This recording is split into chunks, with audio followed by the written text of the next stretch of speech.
हाँ हेलो राजेश, कैसे हो? घर में सब कैसे हैं? जी भाई साहब, सब बढ़िया है। आपसे वो नए धंधे की जो मैंने बात की थी ना, वो किस्त कुछ। वो मोबाइल फोन की दुकान के लिए ना, मैंने बैंक से दोबारा पता किया राजेश, मासिक किस्त और कम नहीं हो पाएगी। अच्छी बात है भाई साहब, रखता हूँ। ये किस चिंता में डूबे हैं आप?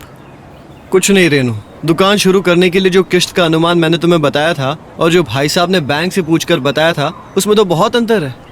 ओह, कितना अंतर है दोनों में? बस ये मान लो कि घर और बिटिया के खर्चे को मिलाकर हम इस किस्त को मुश्किल से जुटा पाएंगे। तो ये बात है। ऐसे में अगर हमारा दूसरा बच्चा हो जाए तो ये अंतर और बढ़ जाएगा ना? बिल्कुल बढ़ जाएगा रेनू, ये भी कोई पूछने वाली बात है? जी, वो माँ जी पूछती रहती है ना, घर में एक लल्ला कब आएगा, बस इसलिए कहा। वो मैं जानता हूँ, मगर ऐसे हालात में दूसरा बच्चा, किस्त का अंतर तो तुम देख ही रही हो ना रेनू। अच्छा, चिंता मत कीजिए। वैसे आपके इस अंतर को संभालने के लिए एक मंत्र है, छू अंतर। छू अंतर? मैं समझा नहीं। मतलब पहले और दूसरे बच्चे में 3 साल का अंतर। वो सरिता ने बताया था मुझे। अच्छा, पवन की पत्नी, उनकी तो बढ़िया चल रही है।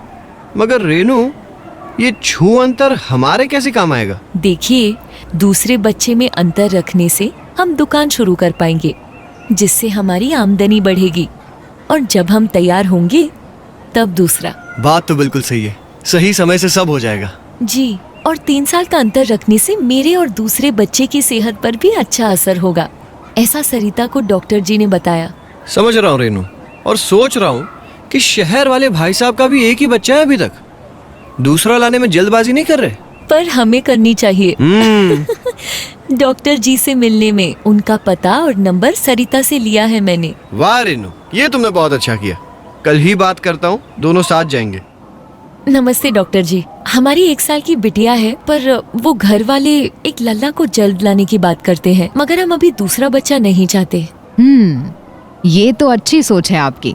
मैं आपको ये सलाह दूंगी कि पहले और दूसरे बच्चे के बीच 3 साल का अंतर रखिए, चाहे पहला लड़का हो या लड़की, ये जरूरी है। 3 साल क्यों? वैसे वो सरिता ने छू अंतर वाली बात बताई है मुझे। जी हाँ, क्योंकि जन्म देने के बाद एक माँ को पूरी तरह से सेहतमंद होने में 3 साल लगते हैं, और माँ की अच्छी सेहत होने से आने वाले बच्चे को पूरा पोषण मिलता है, जिससे वो भी सेहतमंद होता है।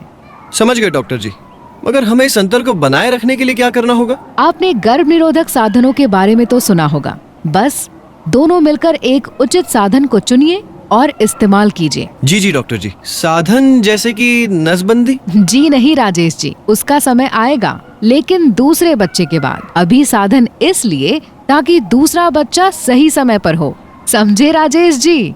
आप जिम्मेदारी उठा सकते हैं कंडोम के इस्तेमाल से, और रेनू के लिए गोली, सुई, IUCD जैसे कई साधन उपलब्ध हैं। मिलकर उचित साधन चुनिए, फिर मुझसे मिलिए।